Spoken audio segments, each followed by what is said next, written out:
Pushpak express, एक superfast गाडी जी रोज लखनौहून मुंबईकडे धावते. हजारो प्रवाशांचा विश्वास, रोजगारासाठी निघालेल्या हातांचा आधार. पण एक दिवस या गाडीत घडलं असं काही ज्याने संपूर्ण देश हादरून गेला. एक नवविवाहिता, 8 नराधम आणि थरकाप उडवणारी दहशतीची रात्र. ही घटना केवळ रेल्वेमधील सुरक्षेवरच नव्हे तर माणुसकीवरही प्रश्नचिन्ह निर्माण करणारी होती. ही कोणतीही काल्पनिक कथा नाही, ही एक सत्य घटना आहे जी आपण आज जाणून घेणार आहोत. तर नमस्कार मंडळी, पुन्हा एकदा तुमचं स्वागत आहे आपल्या मराठी यूट्यूब चॅनलवर.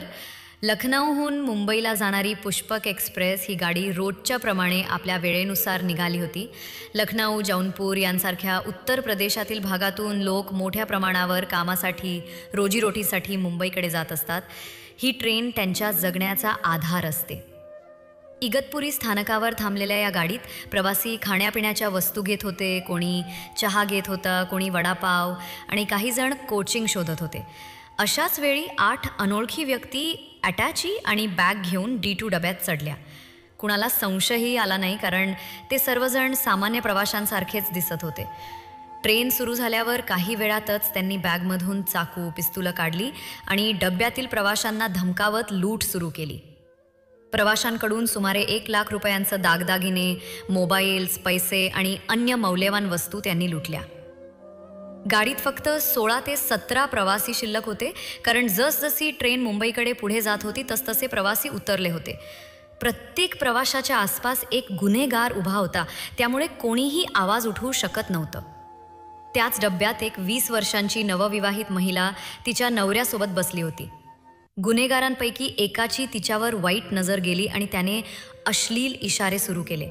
महिलेने विरोध केला आणि नवऱ्याने त्याला झिडकारलं, तेव्हा गुन्हेगारांनी नवऱ्याला बेदम मारहाण केली. त्यानंतर त्या नवविवाहित महिलेवर एकामागोमाग एक करत सर्व 8 गुन्हेगारांनी बलात्कार केला. तिचे कपडे फाडले, तिला गंभीर जखमी केलं. संपूर्ण डब्बा दहशतीखाली गप्प होता.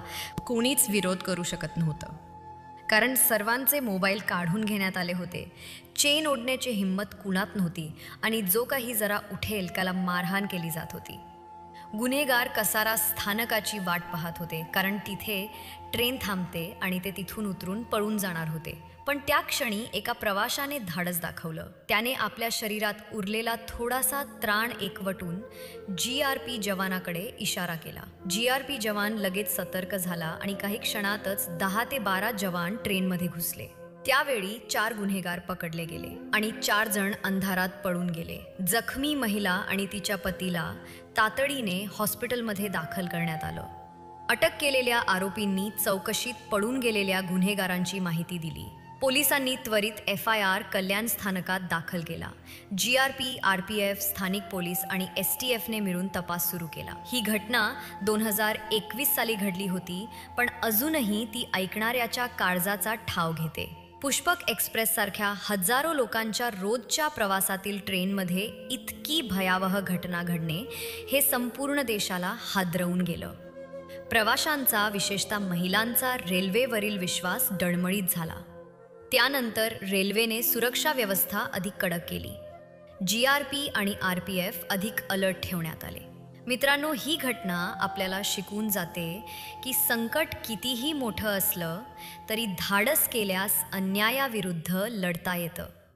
त्या एका प्रवाशाच्या धैर्यामुळे 4 आरोपी ताब्यात आले. जर त्याने आवाज न उठवला असता तर ही घटना कायमची काळोखातच दडली असती. आजही रेल्वे प्रशासन अधिक दक्ष असले तरी प्रवाशांनीही सतर्क राहायला हवं. ही घटना काल्पनिक नाही, ही सत्य घटना आहे. मित्रांनो, या घटनेतून आपण एक गोष्ट शिकतो. संकट कितीही मोठं असलं, भीती कितीही मनात भरून राहिली, तरी जर कोणी एक व्यक्ती धाडस दाखवत पुढे आला तर अन्यायाविरुद्ध आवाज उठवता येतो आणि गुन्हेगारांना त्यांच्या जागी बसवता येतं. आपण अनेकदा आपल्याशी काय संबंध म्हणून डोळे झाकतो, पण कधीकधी एक छोटा इशाराही मोठं परिवर्तन घडवू शकतो. म्हणूनच प्रवासी असो किंवा सामान्य नागरिक, आपल्या भोवतालच्या परिस्थितीकडे सजग राहा. कोणताही संशयास्पद प्रकार दिसला तर गप्प बसू नका.